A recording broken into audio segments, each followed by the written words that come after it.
రేవంత్ హామీ మేరకు ఒకే ఏడాది ఒకే దఫ 2 లక్షల రైతు రుణమాఫీ చేస్తే రాజకీయాల నుండి తప్పుకుంటా అని బీజేపీ నాయకులు ఈటెల రాజేందర్ సవాల్ విసిరారు. సఫాయి కార్మికుల, వైద్య సిబ్బంది కాళ్లు కడిగి కరోనా సమయంలో చేసిన సేవలను గుర్తించిన వ్యక్తి నరేంద్ర మోడీ అన్నారు. కేంద్రం ఇస్తే తప్ప ఇల్లు కట్టలేడు రేవంత్ రెడ్డి, పెన్షన్ ఇవ్వలేడు, జీతాలు ఇవ్వలేడు.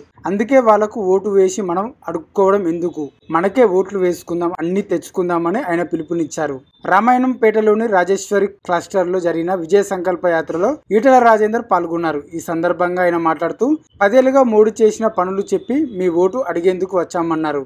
కేసీఆర్ ఇచ్చిన హామీలు అమలు చేయడంలో విఫలమయ్యారు. నిరుద్యోగ భృతి ఇవ్వలేదు, రుణమాఫీ చేయలేదు, డబుల్ బెడ్రూమ్ ఇల్లు కట్టిస్తాం, పెన్షన్ ఇస్తాం వంటి హామీలు నెరవేర్చకపోగా కనీసం వేతనాలు కూడా సరిగా ఇవ్వలేదని ఆయన గుర్తు చేశారు.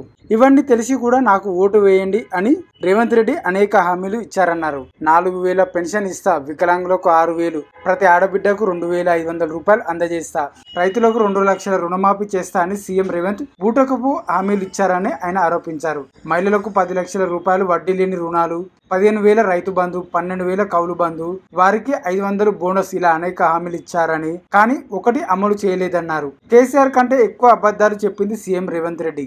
మోడీ వచ్చాక జమ్మూ కాశ్మీర్ లో బుల్లెట్ గాయాలు లేవు, దేశంలో మత కలహాలు లేవు, బాంబుల మూతలు లేవన్నారు. భారతదేశానికి వచ్చిన గుర్తింపుకు కారణం నరేంద్ర మోడీ అని, అందుకే కమలం పువ్వు గుర్తుకు ఓటు వేద్దాం, మళ్లీ మోడీని ప్రధాని చేసుకుందామని పిలుపునిచ్చారు.